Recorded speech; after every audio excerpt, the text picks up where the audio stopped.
Good morning, good afternoon, and evening, baseball fans. I should say good evening. It's late. We just finished the first day of wild card rounds. It's Carl. I'm here with Chris Klemmer. It's a Barstool baseball show. Playoffs are here. This is an exciting time. We had four pretty good baseball games today. Yeah, pretty good. Nothing great. No classics. Nothing like I'm gonna remember a long time. I don't think. Like, you know what I mean? Like 10 years from now, we're not going to be talking about today. But there still were really important games, and none of them were bad. And it was just fun to have playoff baseball back. So yeah, I would call today like a B if I had to grade the games. No B. Stinkers. No stinkers. Which is good. Also, not the best baseball. But not bad baseball. Bad. Yeah, B. B baseball. Yeah. B baseball. Like, I think the greatest example of this, and I'm sure we'll be more organized with this, but like the Diamondbacks game, right? Like, you had two shitty starting pitching performances. One was expected. Brandon Pfaadt, who's no business being in that game. Not his fault. Like, he took the ball and he was just completely overmatched. It's a terrible situation. I did a blog. He has the second highest ERA of any Game 1 starter in any round this century. The only person with a higher ERA is Jeff Weaver in 2006, who, of course, won the World Series against, and got there because of my Mets. That's how drastic that ERA is. So, like, a 5.72 ERA is just unheard of. But then Corbin Burns, had a pooper. But then you have an amazing bullpen performance for the Diamondbacks. So you kind of get, a little both. Some great moments. Corbin Carroll had a great moment. Yeah, he's so good. Royce Lewis, great moments. The Twins had a great moment at home. Jordan Montgomery was awesome. There's a lot of stuff to get into. I put a little list together. Let me do my best to organize it. There's 4 series going on. We've got games today at the time of publishing this. It's a little bit after 11 o'clock Eastern Standard Time at time of recording. We'll publish this as soon as we're done and it can get ready to go. And then hopefully this conversation serves a good purpose for games 2 and 3 of the wild card, because I don't want to just recap what happened today. I would like to apply it a little bit more about what's to come. So let's do a little bit of both, though. So I want to start with the Rangers and the Rays. It's the first game of the series. Surprise. I thought this would be one of the more competitive, fun wild card matchups. Two kind of zany teams in different directions. Tyler Glasnow continues this conversation that he can't do it in October. But really, my big takeaway from the game, I'm trying to figure out how surprised to be with Jordan Montgomery. So we've talked about him a lot on this show, particularly down the stretch, as being really the only option, and his timing's lined up for the Rangers. Dane Dunning pitching on Sunday. Like, Jordan Montgomery is their number one. Now, in a perfectly healthy scenario, Jordan Montgomery's at the back end of this rotation. But right now, Jordan Montgomery is the number one for the Texas Rangers. Pitched very well over down the stretch over the last month of the season. All that said, were you still surprised for how good he pitched to go into Tampa under these circumstances and completely shut down the Rays lineup? I mean, just shut him down. 92, 93. Cutters, sinkers, old school shit. Is it surprising to see that today? No. And no one listening to this show, because anyone who listening to this show is a hard deal seamhead. Like, there's no fucking around. Especially these middle week shows. Like, if you're listening to this, you love baseball. That's why you're listening to this. And no one who loves baseball and pays attention to the league, like our listeners do, I know, and like me and you do, no one's surprised by this. I did a quick stat check. He has a 2.71 ERA since June 1st. Like, this isn't a 1 month thing. This isn't like, Jordan Montgomery. Like, Jordan Montgomery's been A, been a good pitcher for a while, and then B, he's been an excellent pitcher for most of this season. He even got traded, which sometimes can fuck guys up. Sometimes can make guys better. Go way back. Doyle Alexander, 87 Tigers, went undefeated. But then he got knocked around that playoff. As I'm sure no one can remember because I'm old as fuck. But Jordan Montgomery, very good pitcher. And I know you said, and you're not wrong, I guess, because the nameplate isn't like sexy. And you're right. If like DeGrom was healthy and Verlander, I'm sorry, Scherzer was healthy, yeah, I guess he'd be the back. But honestly, like, I know it's not sexy, but he should be the number one. Like, he's that good. Now, the problem now is the Rangers are fucked for, today when people hear this. You got Eovaldi going, who is a trash bag right now. And it's not his fault. He's hurt. Like, I get it, but he should not, just like we talked about, like Brandon Pfaadt shouldn't have pitched that game. Like, Eovaldi should be pitching today. Like it's not his spot. It's not right. One thing I want to ask you about, this crowd in Tampa is not good. 19,000 people for a playoff. I know it's a tough start. People have jobs. I get all that. There's also a lot of retirees out there. Like, what the fuck else are they doing? And no, yeah, it's 3:00. They can go to this game before they have dinner or whatever. It's perfect for them. Like, I don't know what's going on in Tampa. I don't know if there's another market in baseball that would sell under 20,000 tickets to a home playoff game. I don't give a fuck that it was at 3:00 local time. There's no Name another. Yeah, there's no other market, right? Oakland. If Oakland had a day game, sell out. We just know we just know the Oakland crowd.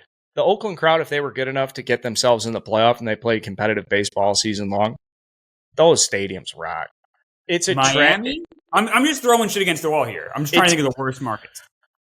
My knee-jerk reaction, tragedy, bullshit, all that stuff. Honestly, this is just Rob Manfred, sign, seal, deliver. This will be the straw that breaks the camel's back. They're out of Tampa. They're going. They're not though, Carl. They just came to like an agreement on building a new dome there. Then this moves something forward. It has to. This has to be the closing argument for Rob Manfred or for Stu Sternberg or whoever's getting the loan. 20,000. Look at everybody else. Now, they'll blame it on the facility. The reality is it's just a disconnected fan base. It is. Like, all other cheap markets would sell out a game one. Pittsburgh, Cincinnati, Baltimore will. They're cheap and no one gives a fuck, and they're very good. So, there's 1,000 ways to play this. As a Cubs fan with an unlimited budget, as a Mets fan with an unlimited budget. Now, people will come back and say it is a day game, and that's hard to sell out on a Tuesday or whatever. But this is what you get. Are they a victim of their own success? Where the Orioles, it's a novelty to make the playoffs this year. They haven't been in a long time. The Rays make it every year. Is that the reason people aren't excited yet there? Because obviously they're not. How have they not figured out a way to make it cool to go to Rays games? I would imagine, doesn't Tampa kill the Lightning? Yeah. No, the Lightning are cool. The Lightning also play in a cool part of town, or at least it was cool when I was living there. Like, I think the Bucks are like too far removed. Well, you're the local expert. How long did you live in Tampa, and how many 2 years? In 04 and 05. I mean, what was the name of the strip club you ran? Nope. No, I'm not a big strip club guy. Don't like strip. I've been to a couple. I was in Montreal. I'd go when I was 18, 19. But it's a sad, lonely, sad place. I'm similar. I don't like strip clubs, but I love strippers. Like, I just love strippers. Like, if you meet a stripper, especially not at a strip club, if it's just it's like, yeah, sure. Like, yeah, she's a former dancer or currently dances.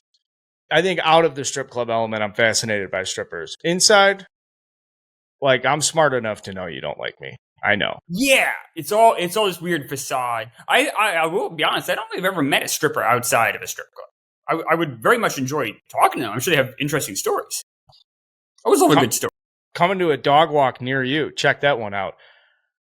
Tampa strip clubs aside, and I do have good Tampa strip club stories for a guy who doesn't like strip clubs or Tampa. I sincerely think the Rays show up game 2, blowout, game 3, blowout. I think the Rangers had their magic in game 1. So I think Zach Eflin deals. Yeah, that's my thing. Zach Eflin is so good. So I do think the Rays do win this game today. Game 3, I'm more uncertain. We have Aaron Civale, I guess, is going to pitch. We don't know. They haven't announced yet. The Rangers would go with, who do you think? Maybe Dane Dunning? Cody Bradford, Dane Dunning, Andrew Heaney. Martin Perez hasn't made a start since late July. John Gray's not available. No. Max Scherzer's not available. Jacob deGrom's not available. I think they're going to go with Dane. They're high on Dunning. Okay. Then you can start Dane Dunning. Hopefully he gives you 5 innings. Because if you don't have Dane Dunning, honestly, the next answer is Cody Bradford, who's a rookie who's gotten his shit rocked in 2 September starts. Maybe go with 6 runs. Over that. So I think they're going to go with Dunning. The issue then is the Rays with Civale isn't great. I think the same thing with Civale. They probably have him go, 4 innings. Let me see. What was their bullpen usage today? They used three guys. Davinsky's probably not going to be available. He pitched 2 innings. He probably won't be available today. I'm guessing you could probably use him for game 3. Mm-hmm. The Rays do have a great bullpen. We talked about in the show a lot how they have like 7 guys with ERAs out of 3. So maybe make that kind of a bullpen game. Have Savali go 4 and then figure it out. So maybe the Rays can pull it off. I don't know. Or they could end up using all those guys today, though. I mean, it could be they're in must-win mode now. Where do you think the Rangers would unload their bullpen game 2? They shouldn't. I mean, unless they have like the game by the balls, they shouldn't. But if it's 3rd inning and it's 1-0 up or down, and you start to see some trouble from Eovaldi, runners on 1st and 2nd, nobody out. Like, would you go to the pen there? And I guess this is a very specific hypothetical for me to assess exactly how willing you are to flex the Rangers bullpen with Eovaldi on the mound. I just get scared because you're going to need those guys tomorrow. So I just checked. The line right now is the Rays are plus 210 to win this series. Which, I don't know. It's not great. That's not great odds. A parlay at Pick'em, a 2-team Pick'em parlay would pay, what's that, plus 270. So they're saying the Rays are minus 140, minus 130. I hate that bet to win the series. I wish it was closer to plus 250. They're 155 for today's game. I think they win today's game in a blowout. I don't think the Rangers score a run. The run line's plus 136 if you're confident. And the reason I say that is Glasnow was dominant and gave up runs. He struck out a ton. He was explosive. Yeah. Like his stuff was all there, and the Rangers still hit him around a little bit. Eflin's way different. Eflin's command is elite. I expect a tremendous game from Zach Eflin today. I think he has the best strikeout to walk ratio in baseball. It all sets up perfectly for the Rays to just come out and just run it down their fucking throats today. So. All right, devil's advocate. Eflin is a great control guy, right? Like he's gonna hit his spots into that. Rangers have a lot of bats, a lot of power bats. Seager, Simeon, Jordan Heim. Like they have guys that can hit the ball a long way. Delos Garcia. Guys like that want these guys that are control guys because the ball's on the plate. Let's go. And so, I mean, is there a chance the Rangers just tee off and now they're hitting 3 home runs and next thing you know, the Razor season's over? It's just such a great counterpoint because then I would come back and say Eflin's command, though, is when he misses, it's to miss. So he doesn't miss over the plate. He misses away from his spot. So if he's setting up in, he'll miss in. If he's setting up down, he'll miss down. Up is up. That's where the command is. It shows itself more than just in like walk to strikeout ratio. It's in the quality of contact against in 3-1 counts, 2-0 counts, 2-1 counts. Like he doesn't give in. But you bring up the power. I mean, holy fuck. Corey Seager looked like the best player on a College World Series team that hits 3 and has the 450 batting average and the 25 home runs. You're like, oh, this guy's so much better than everybody else. Did you ever watch the show Saved by the Bell? Buddy, yes. Remember they had Saved by the Bell, the new class? And it was like kind of like they had these like weird retreads of like the characters we know and love. Like instead of Screech, we had Weasel. Like it was just kind of this like weird thing. That's kind of what this is going to sound insulting. It's not meant to be. Zach Eflin is Saved by the Bell new class version of Greg Maddux.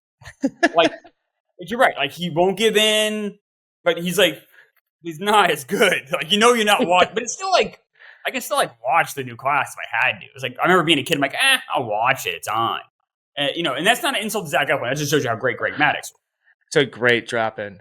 So I don't remember the new class. I could have talked Wedding on the Beach. I could have talked Saved by the Bell. That when Kelly and Zach split too. Really, the writing took a turn for the worse there. But you could even, if you want to do it, you could even say like Saved by the college years. That's Zach Eflin. Yes. Like, so will Zach Eflin versus Tyler Glasnow for this Rangers lineup? It's such a change to go from two different. For Glasnow, you're saying to yourself, obviously you want to get ahead in the count. You want to see the ball up. And if it's say thigh to knee or lower, Like, you want to lay off stuff that's already out of the hand below the belt. You're just constantly looking for something that's up, because to drive doesn't take a whole lot when he's throwing 101 across the plate.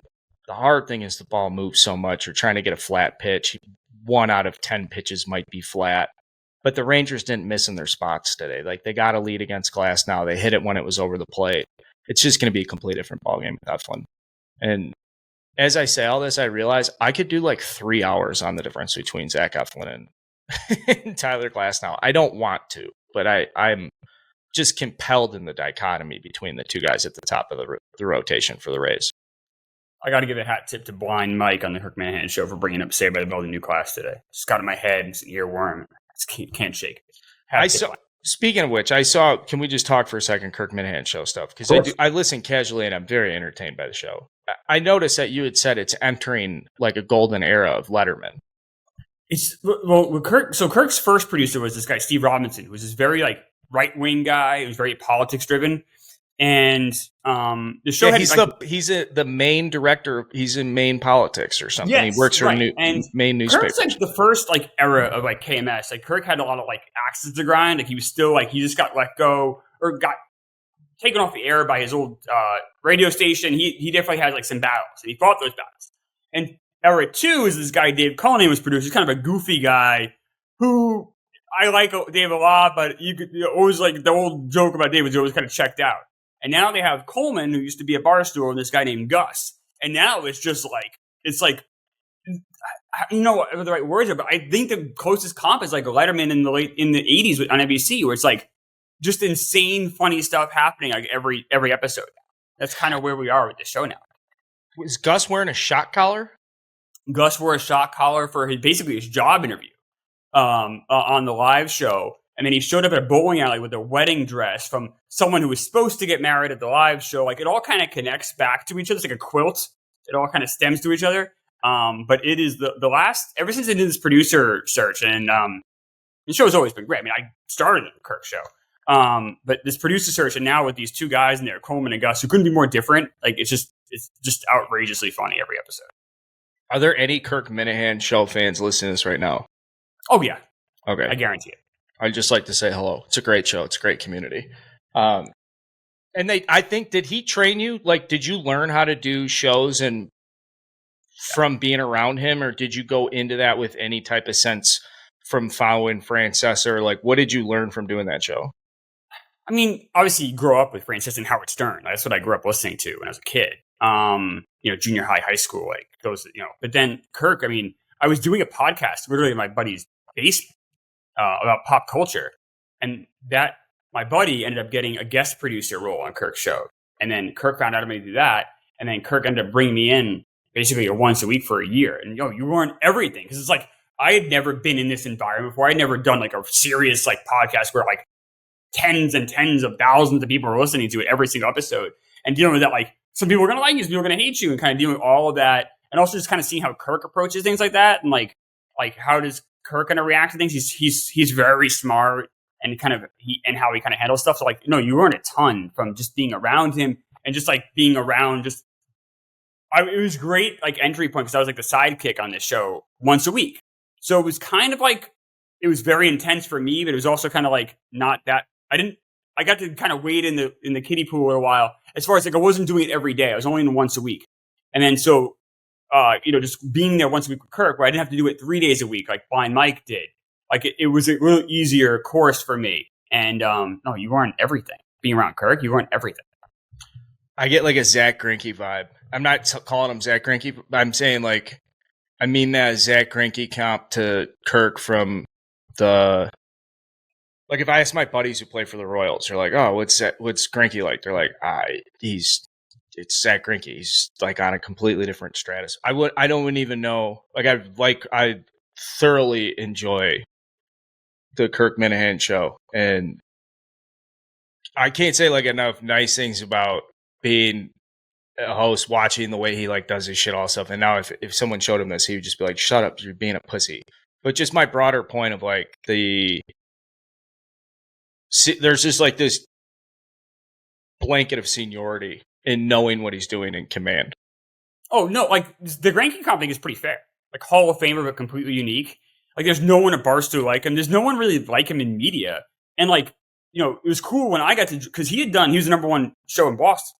Like, not sports show, like the number one show in Boston. Like, the ratings, like, some of the number one in the country.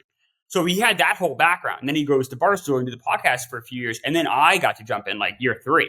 So he had already had he had been through so many wars, so many battles, so many positives, so many negatives. Like, he had kind of been through it all. So kind of just to sit there every week and kind of like learn at his, he always says, he always jokes around. He's like, I don't mentor people, but just being around him every week, you can't help but like learn how to like approach things, or learn how to not get rattled or get rattled, or kind of how to kind of deal with him. He's so fast. Like, I've never met anyone as quick as him.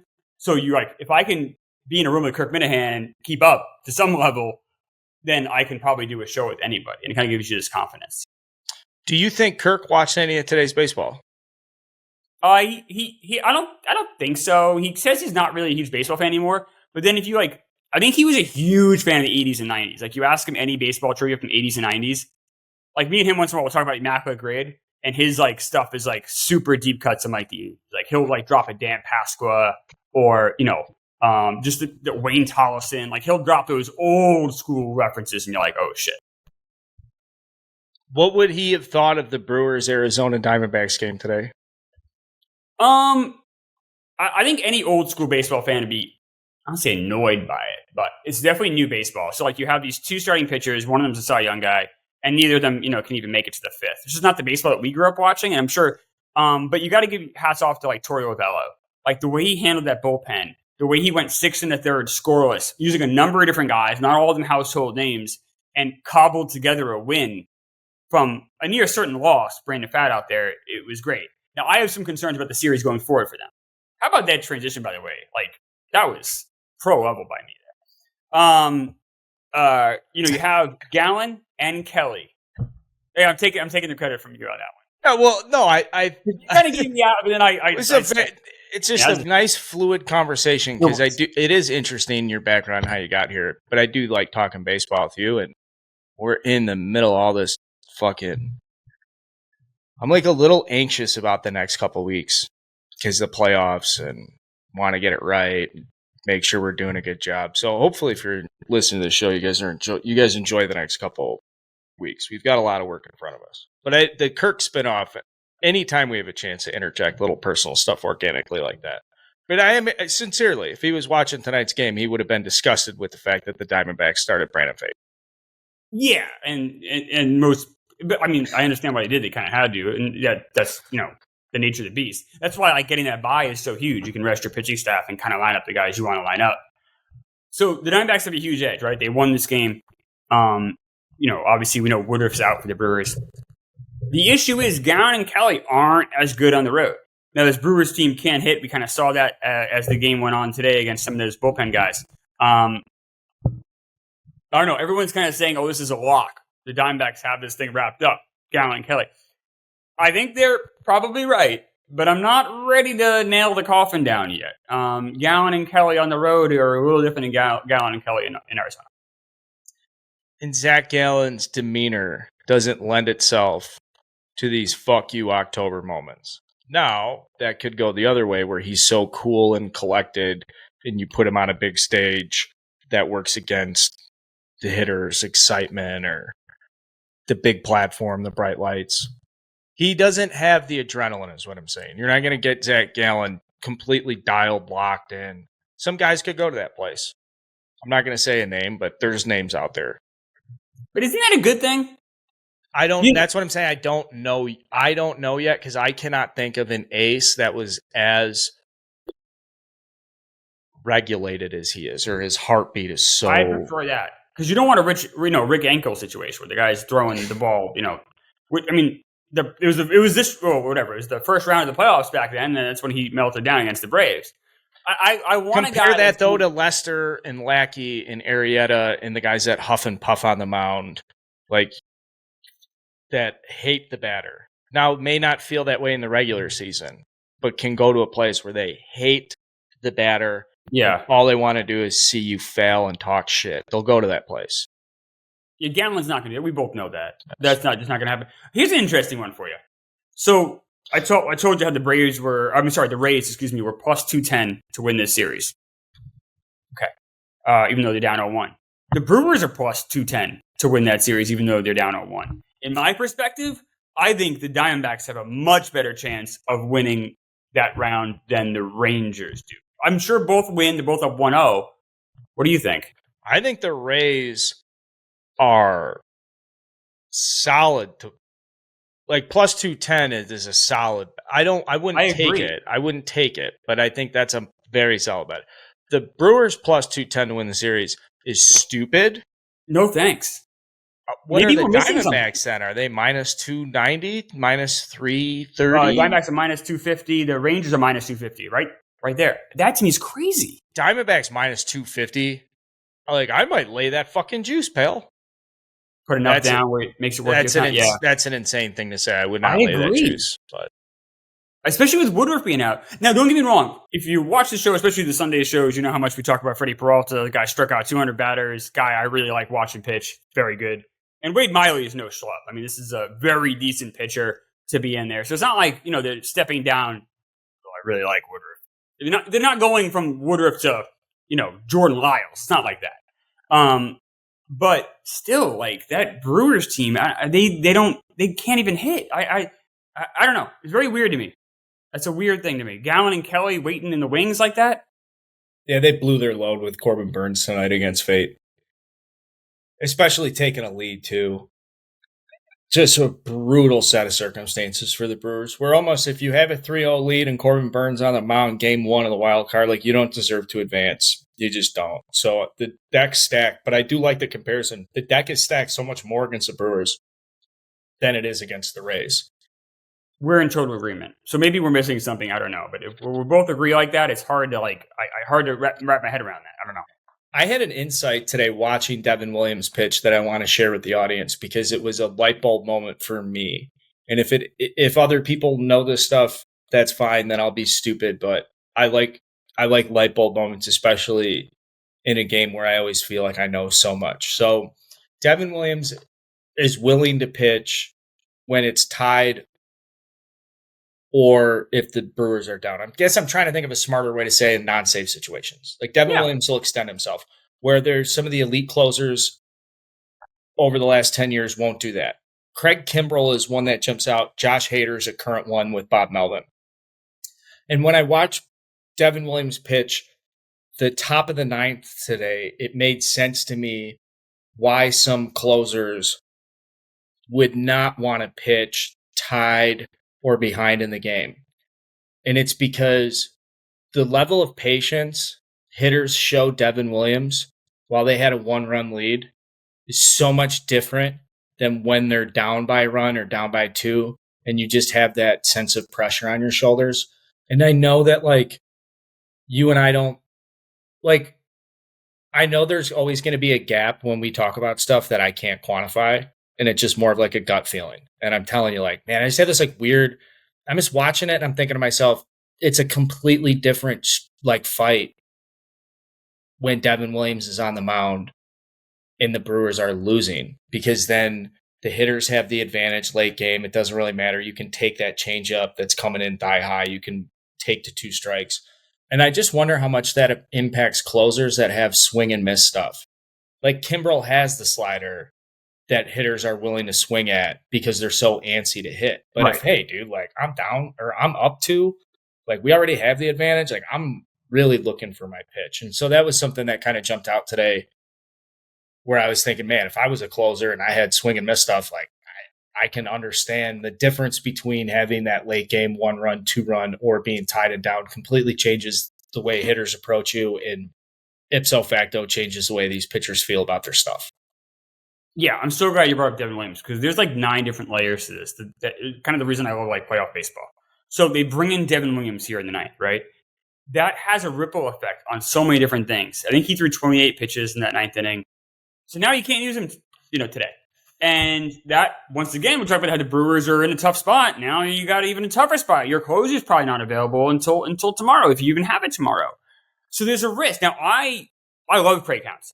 I just went on Allow Me to Be Frank earlier today, and I said I would blow Craig Counsell if it meant him becoming manager of the Mets. And I stand by that. And, hopefully it would be a nice, relaxing time for him. But he fucked up there. And I don't disagree with his strategy of having Williams pitch, because I agree with it at the time. You make a great point, Carl. And Devin Williams wasn't always a closer. Hader was the closer of Brewers until July of last year. But you're right. The guys were able to wait it out. And the Diamondbacks, once again, credit to them for having the intelligence to wait him out, because they knew, hey, even if I strike out here, if he throws enough pitches, I don't got to worry about him tomorrow. And it makes a huge difference. And now, not only, do the Brewers not have Corbin Burns for the rest of the series, you don't have Devin Williams in a must-win game tomorrow. So, and that's the kind of little stuff about postseason baseball is so interesting. Each series has its own little life to it. It's obvious they're almost like chapters in a book, but each thing is like that quilt I talk about with the Kirk show.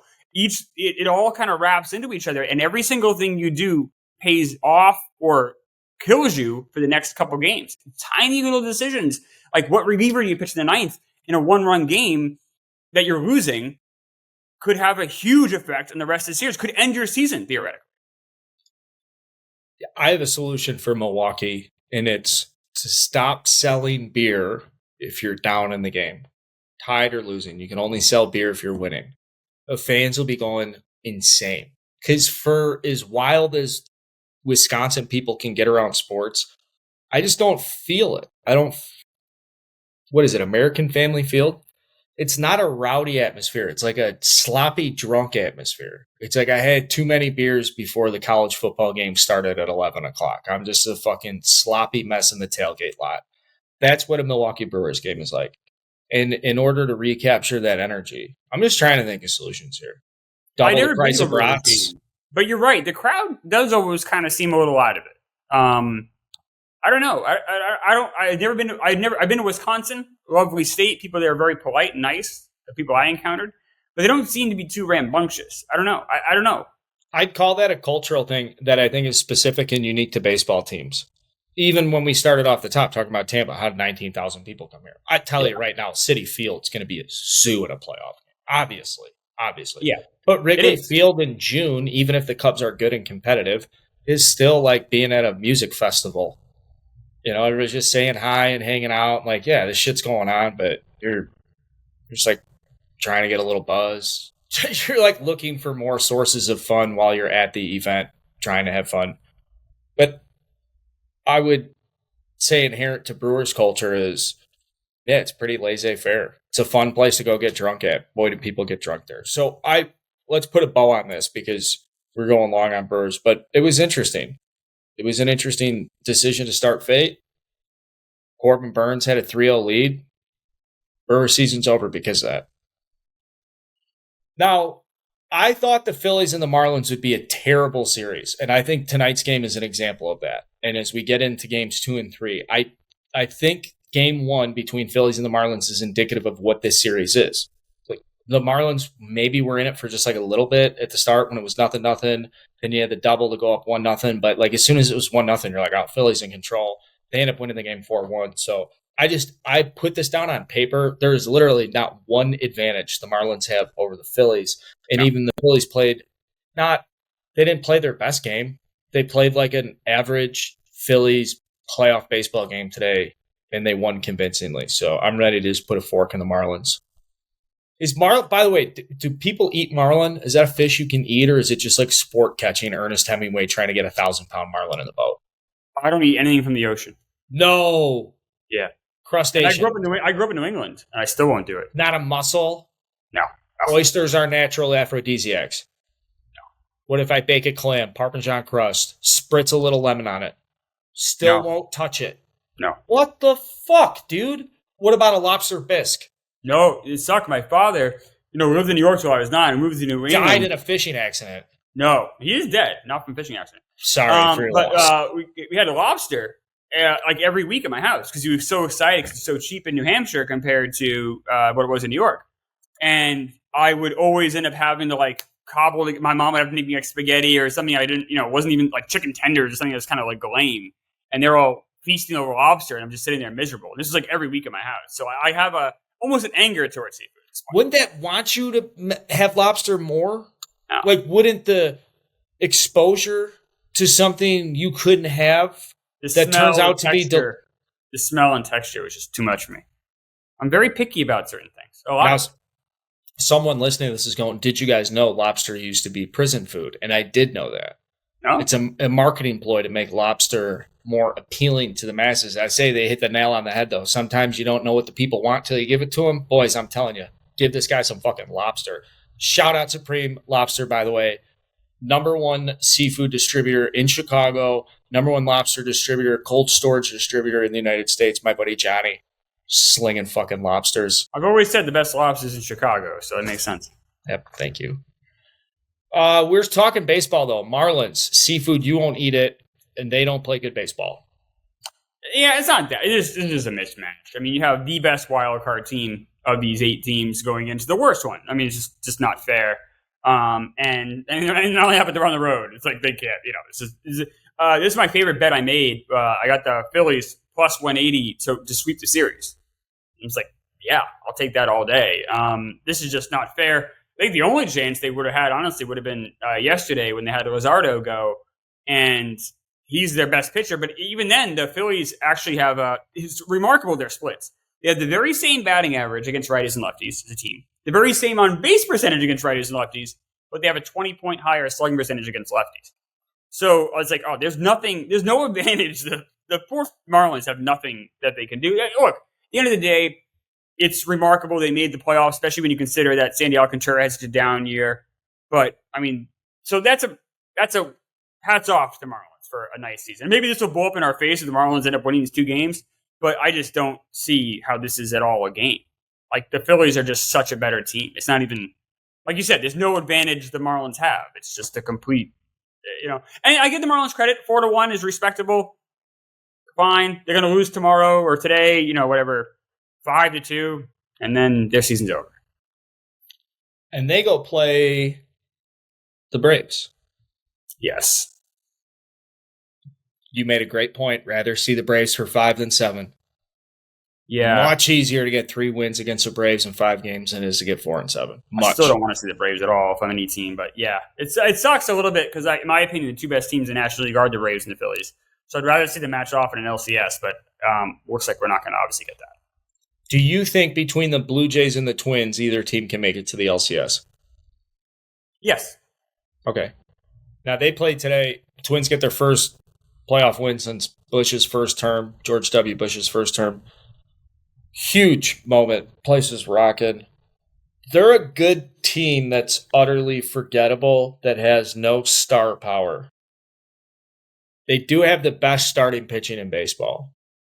Aggregate. For the 2023 season, if you want to look at whatever the statistics are, they're first or second, like fucking everything.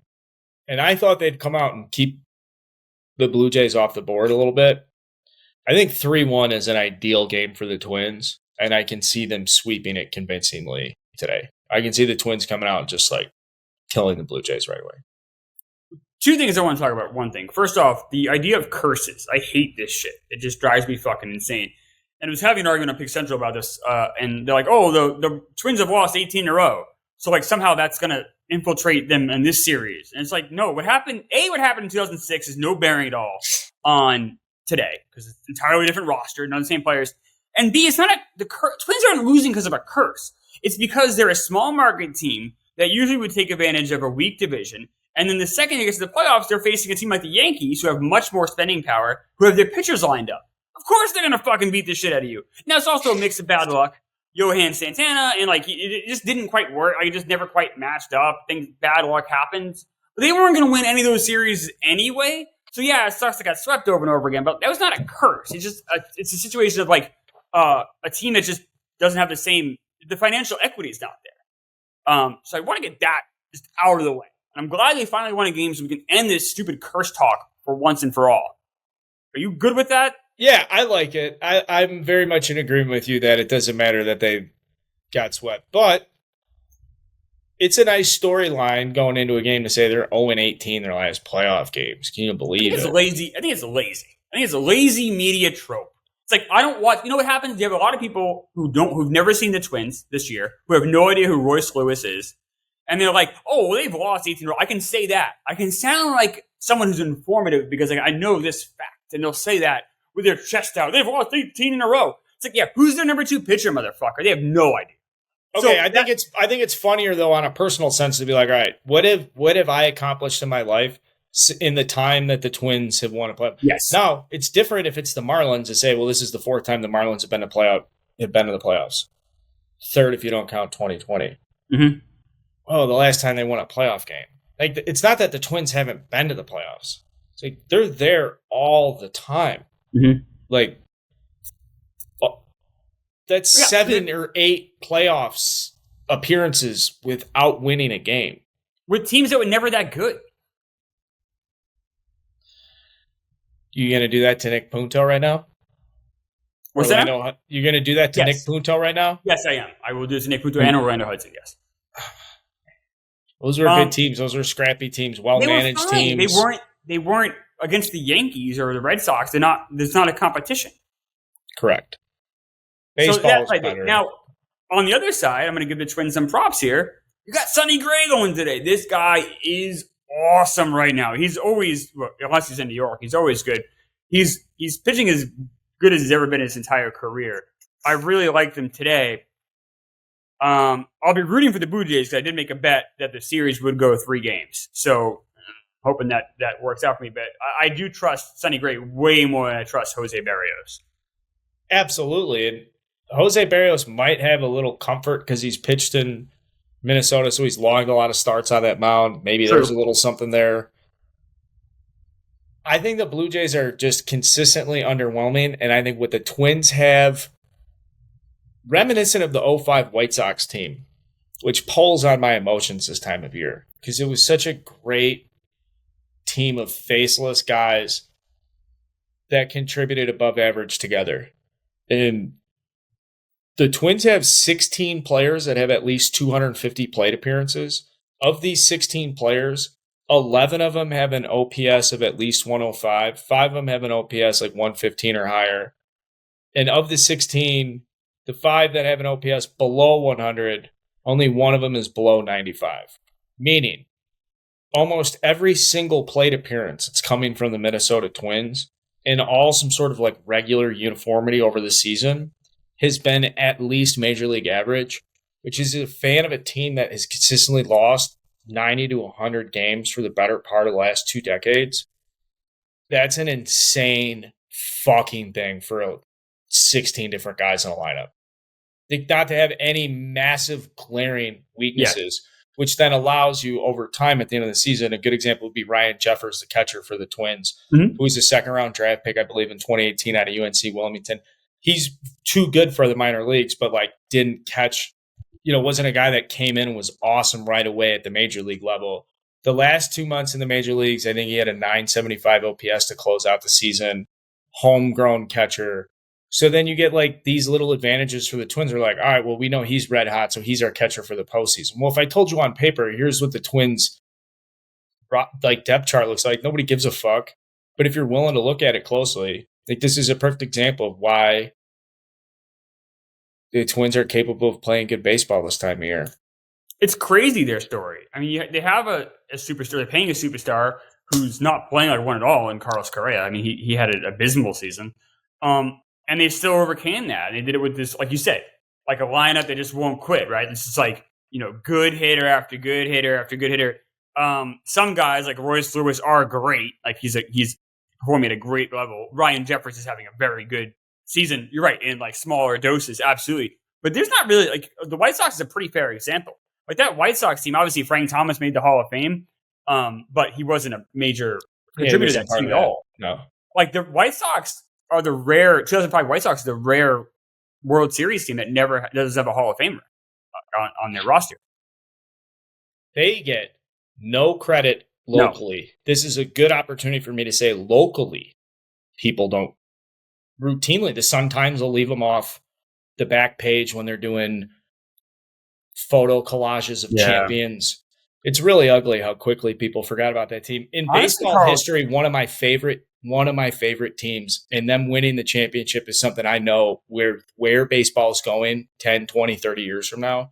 That's going to be a team I get to look back on as I get older. And I'm like, you guys don't understand. When I say playing together, and loving your teammates. And when the fuck they say put the sack bunt down, you love to put that sack bunt down. Like the complete absence of selfishness existed on that team. Aaron Rowan, Joe Creedy, Paul Konerko, Mark Burley, AJ Pierzynski, Scott Podsednik coming over after spending his entire life in AAA and having a little bit of a breakout with the Brewers. Jermaine Dye finally getting around a team that was competitive and gave a fuck after spending his entire career, except for a brief glimpse with the Oakland Athletics and in competitive baseball. Like, I get really worked up about that 05 White Sox team. I'm not even a White Sox fan. It's just being close. My dad's a huge White Sox fan, and I follow the Sox very closely. But it's just a perfect baseball team this time of year, and everybody forgets about them. It's a team that, honestly, if I had to sit down and write a book, that'd be the first book I'd write about. That'd be like a baseball book. That'd be the first team. I want to tell this story, or like there should be a 30 for 30 on them, or there's got to be some deep dive into like, because that team was like what every small market, don't spend a lot of money, get a couple guys, and then go get a couple veterans, and don't spend any money, and then sell 10 years of season tickets. Like all those cheap fucking owners want. They did it. And it's only happened once I can think of a small, maybe the Royals, but that's a different story. I mean, they had horrible luck, the timing. Like the 2004 Red Sox had just won the World Series. The White Sox drought was longer than the Red Sox drought. And they became back page news because the Red Sox are just the sexier team. And they completely got forgotten about it. Had they won the World Series 3 years earlier or 5 years later, and they would have got so much more national attention. But they're not going to, Fox wasn't going to rerun the whole like drought thing again, back-to-back years. And the White Sox, they're once again victim of their own success. They won those playoffs so convincingly because that starting pitching just fucking leveled up. Like the starting pitching was insane. I hate the word never. That will be very hard to replicate with those guys throwing so many complete games. I'll say it. You will never see 4 consecutive complete games in the playoffs again from 4 different pitchers. Yeah, it was John Garland, Mark Burley, Jose Contreras, and Mark Burley, John Garland, Jose Contreras, and Freddie Garcia. And none of those, like I said, we talk about guys that World Series winning teams have no Hall of Famers. The other one is with the 08 Phillies. They're not going to have any Hall of Famers either. But they'll always have a lot of guys that come really close. And maybe Chase Utley does get in. I don't think he will. The White Sox don't even have that many guys that came that close. Like that's how. But you're right. It was all a team effort. It was very interesting. That's an interesting team. This Twins team, throw it back to them. How about that? I mean, that's why they pay me the big bucks. That's the pro. That's that little. That's why I asked about the Kirk Minahan touch earlier because that's probably a little bit sprinkle coming down here. Appreciate it, guys. Yeah, I'm just a pro here at this point. No, but this Twins team doesn't really have. Although I'm not ready to. Although Royce Lewis is 24, I don't know if he's going to be a Hall of Famer. He's not going to have his first full season until he's 25. That's never a good sign for a Hall of Famer. Regardless, we're talking about crazy shit. He's the MVP of today.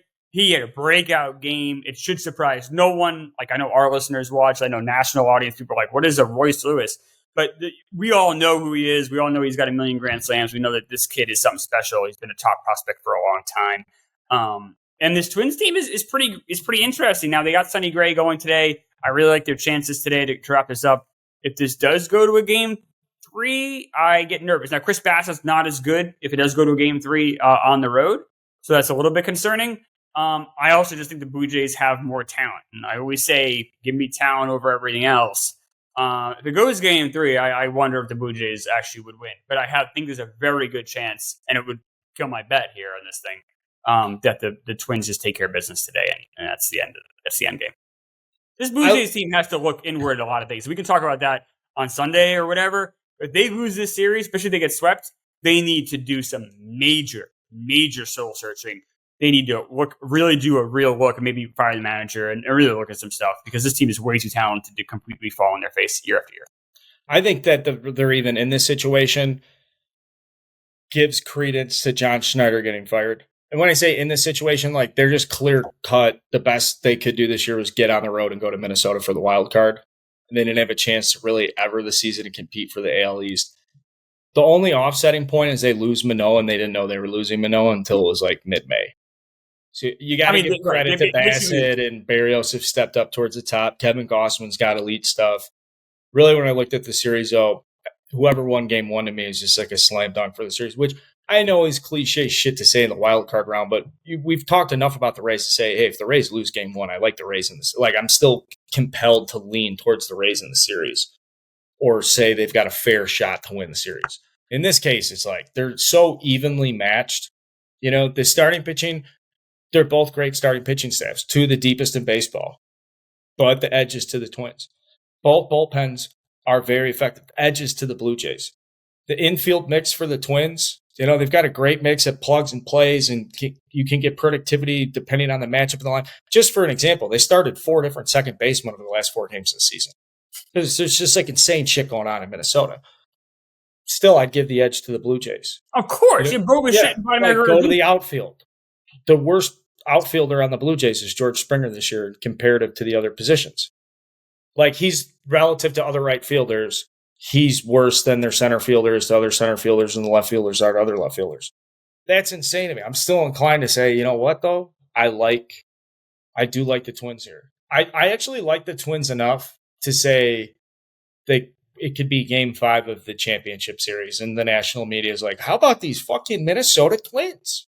That's how close they played, and the fact that they've got interchangeable parts where you're not relying on one guy in the lineup, 2 guys in the lineup. You see that time again in the playoffs where you're just sitting there waiting for the top of the lineup to come up. You know that as a Mets fan. I can't wait till Alonso gets up. I can't wait till Lindor gets up. I think the Twins are – I don't think you really give a shit who's hitting because you're going to get an above average – a decent hitter. Let me push back on the Manoah stuff, because I've said on this show, imagine if the Blue Jays had a healthy Alek Manoah. They would really give the Orioles and Rays a run for their money in this division. And that's probably true. Or healthy, whatever. Alek Manoah we saw last year. But here's the thing, though. They had over 31 starts or more from Kikuchi, Gausman, Berrios, and Bassett. How many other teams can say, hey, my top 4 guys, I know Manoah, but like the top 4 guys took their turn every single time? That is, There's one. It's the Twins. Yeah, okay, yeah. I mean, like... Sonny Gray, Pablo Lopez, Bailey Ober, and... Well, Ober they sent down for a bit. Joe Ryan. Like, they sent Ober made 29 starts this year. So, like, they have 4 that made 31 or more.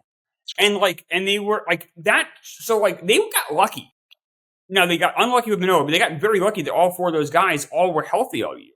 Like, that, that's the luck.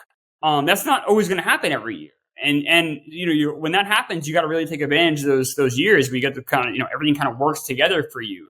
And the Blue Jays didn't do that again. I want to see the Blue Jays lose. I want to see them lose, and then I want to see Schneider get fired, and I want to see him try and reset and bring in a veteran manager and clean that up. Because if you take where the Blue Jays are at right now this year and you just roll it into next year, you're going to get the same fucking story. So now as we're having this conversation, get the Blue Jays out of here. I want the Twins to advance. And I want Rocco Baldelli to advance, and I want them to get some national attention on how they've built this team. And they're willing to spend money, too. So they should, from a public policy standpoint, the general populace should be interested in the Twins because they'll cut the fucking checks. My wife asked me this because she's been becoming a Mets fan. She went to 20 games this year. Jesus fucking Christ. Like, she tags along with me. She goes, yeah, it's nice. Awesome. And meanwhile, we saw so many losses. But she asked me, she's like, oh, Buck Showalter, is he ever going to manage again, or is he too old? And I thought about it. That's a good question. He could go to the Blue Jays for 2 years and help them out. That would be like an ideal place for him. There aren't many. I told her, I don't think he's probably not going to manage again. It had to be the right situation. This would be it. This would be the right situation. Yeah, don't ask him to develop guys at the major league level. No. Just give him players that are big league players that are there to play big league baseball. He doesn't understand, I shouldn't say understand. He's not very good with transitioning young guys into everyday roles as much as he is taking older guys or established guys that really have nowhere to go and putting the best lineup card together. That's been the case for him since he was with the Yankees. Like, he got Paul O'Neill after he got traded for Roberto Kelly in 93 with the Yankees, and he turned him in, he helped give him the confidence that Lupinello would always shit on Paul O'Neill. He'd always bust Paul O'Neill's chops and give him and Paul O'Neill got really upset about it and took it really personally and was hurt by it.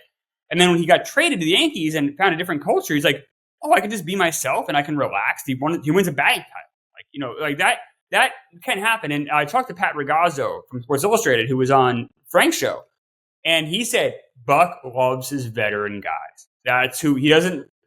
He's more comfortable with guys that have been around the game. What team better for him than the Blue Jays? Now, I don't think that would be I think like the Mets, that can wear out its welcome a little bit because guys get too comfortable. We heard what Tommy Pham said about the Mets, how these are the laziest group of players he's ever been around. I think Buck can create that culture. I think that's also why when Buck leaves, teams win. I don't think that's a coincidence. It's because guys get lazy. It gets too easy. But that first year, it can be a really nice breath of fresh air. Yeah, when he shows up, teams win too. So they do. It's a great scatter plot of improvement versus regression and how long Buck Showalter is managing your team. But I think it's just the window. And I think as time goes on, as the players get more it becomes more of a players' league than a manager's league, which I've seen in my lifetime. It changed completely, a total 180. That window Buck has of control gets smaller and smaller with each team he goes to, because the players will get lazier faster than they would have back in the 90s. So we're talking about Twins would go to Houston. Yes. If they win. Right. I don't love that, but I also don't love the Blue Jays in Houston either. I think that's kind of a dud. I'm honestly ready to see Houston kind of pass the torch to somebody else. They played uninspired baseball for the entire regular season. I would hate to see them ride this cupcake road right into the championship series. The Blue Jays, and the Astros, this is another sign of there's a little tells, I think, where you can find lazy media people. And one of them is the Astros. Well, the Astros are the Astros. You hear that a lot. It's like, well, that doesn't mean anything, motherfucker. Like you're just saying words. This is an entirely different team. You have Jose Abreu being a worthless at first base. I know he's had a better September, but stop. And they had Justin Verlander last year. Well, last year Justin Verlander was fucking Sandy Koufax. Hey, and Christian Javier threw a no-hitter in the World Series, or you have these kind of, it's a whole different. This is in the Justin Verlander you had last year this isn't the same guy. I mean, he's a good pitcher still, but he's not Sandy Koufax anymore. And so this Astros team, while I think they are nowhere near what they were last year, I think they're still better than the Twins. And they probably have less talent than the Blue Jays, but that team is a walking coma anyway, so I don't know. The wild card matchups are so disadvantaged. It's such a disadvantage when you come out of the wild card because you're going to lose. They're not going to have Pablo Lopez till maybe game 3. Or Sonny Gray. Right. So and they're facing the Astros rotation is so top heavy, of course, with Framber and with Verlander. So you get to the Astros, and maybe that's what happened. Maybe the Astros wins 1 and 2. The Twins can win game 3 and 4, and then it's kind of that free for all. But then they can throw Verlander and Framber back at you. So I don't know. Obviously, we'll have plenty of time to talk matchups next round. But it's been a good day of baseball. I'm excited.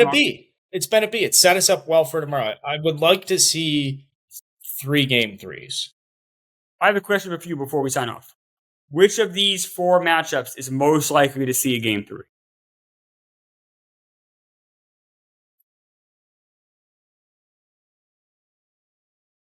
Rays, Rangers, followed by Twins, Blue Jays, followed by Brewers, Diamondbacks, followed by Marlins, Phillies.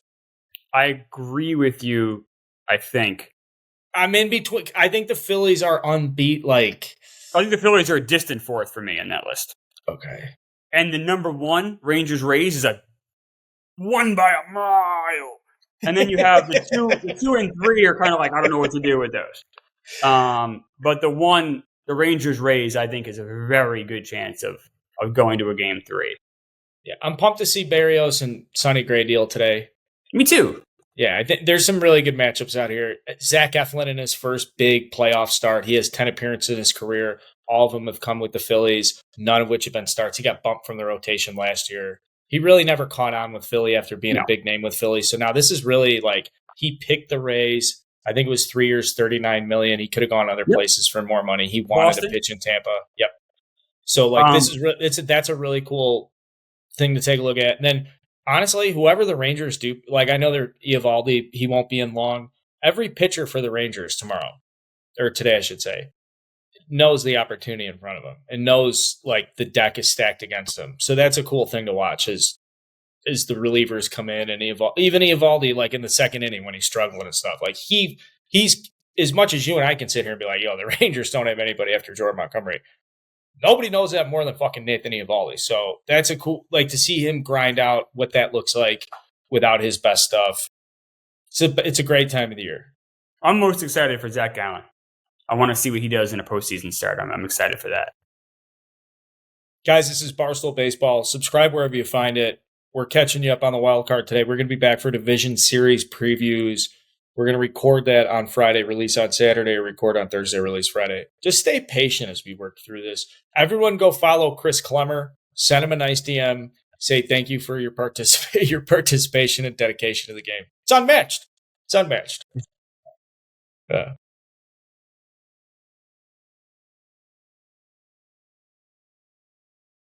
Sure. I love that name, Seamhead. It's good, right? No, I didn't create it, but it's kind of stuck with me because I always like holding a baseball. I like how the seams feel. I like that. Let's work on that changeup grip. Until next time, guys, Barstool Baseball. We'll see you soon.